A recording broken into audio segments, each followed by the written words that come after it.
มแล้วนะ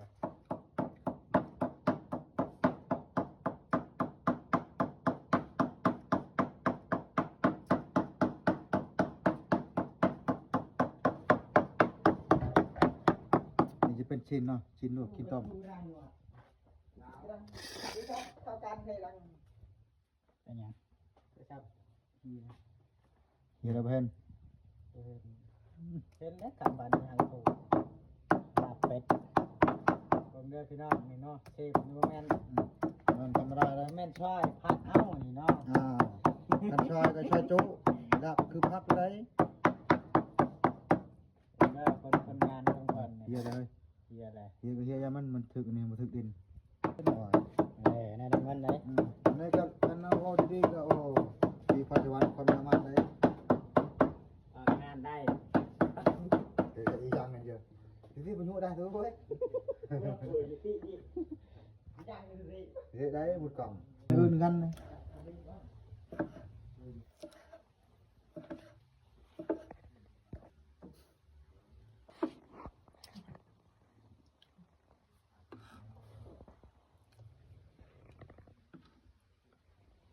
ดับเป็ดมาพี่น้องเนาะ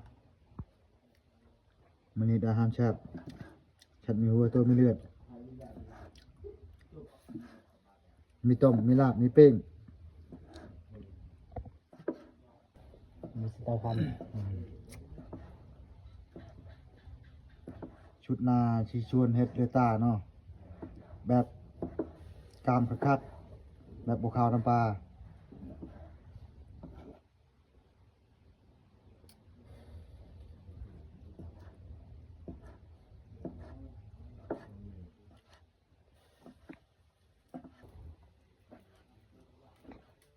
มันนี่มันเริ่ม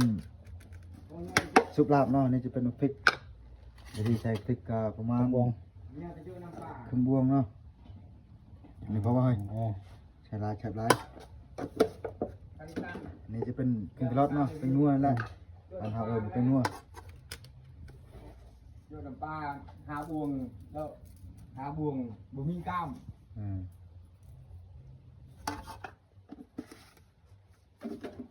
นี่จะเป็นข้าวคั่ว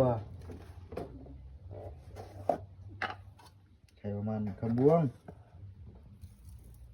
พอเนาะน้ำปลาใช่ป่ะนิดนึงเนาะ ใส่นิดนึง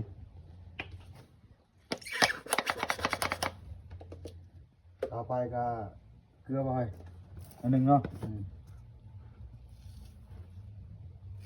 พอป่ะมันจางอยู่นะจะใช้คันมันเค็มเลยใช้ไม่ได้หรอกเอา นี่ นี่จะเป็นพักเนาะไง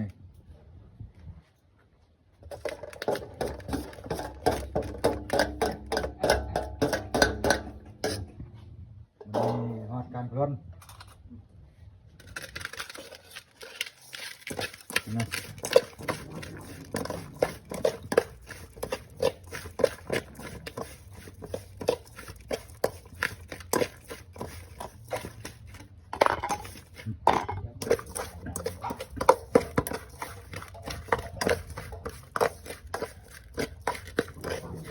ได้ว่าน้ำอะไรน้ำตัวต้ม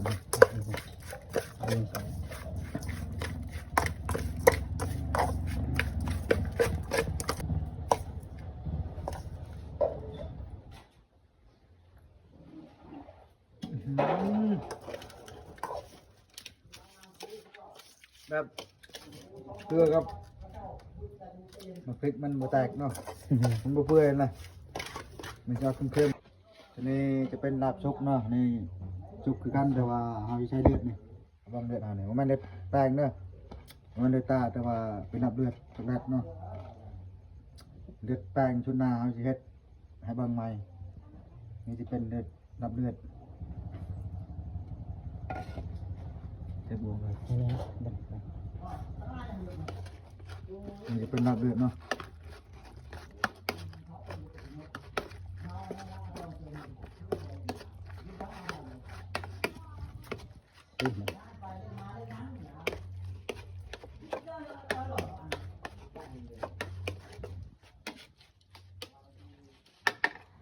ชิมเนาะเลย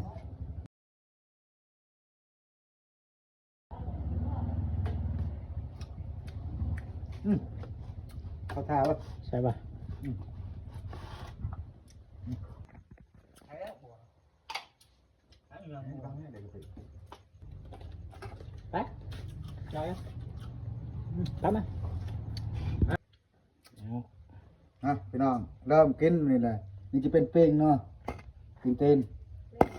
รับเลือดรับชุกแล้วก็ต้มไป อยู่อันอยู่หน้าคือเก่า เอาไว้ต้องกินเนาะต้องกินเอาไปเอาเลยเป็น เจ็บแถว มาลองมา เขามาซื้อเขามาซื้อเขามาซื้อนะเพราะ ให้เรา เอาข้าวผักดีไซน์เขาคือผีตัวมาซื้อนี่ งานเบา ไปนะฮะเขา ที่ เย ข่าว อะ มั้ง มีเหล้าขาว มามา เหล้าขาวมีอยู่เท่า หมดเลย กระตุกเรียบ เฮ้ยปิดเลยเลย เขามีบุฟเฟ่ต์เก็บแม่ชูรับไปคือยังบุฟเฟ่ต์เก็บ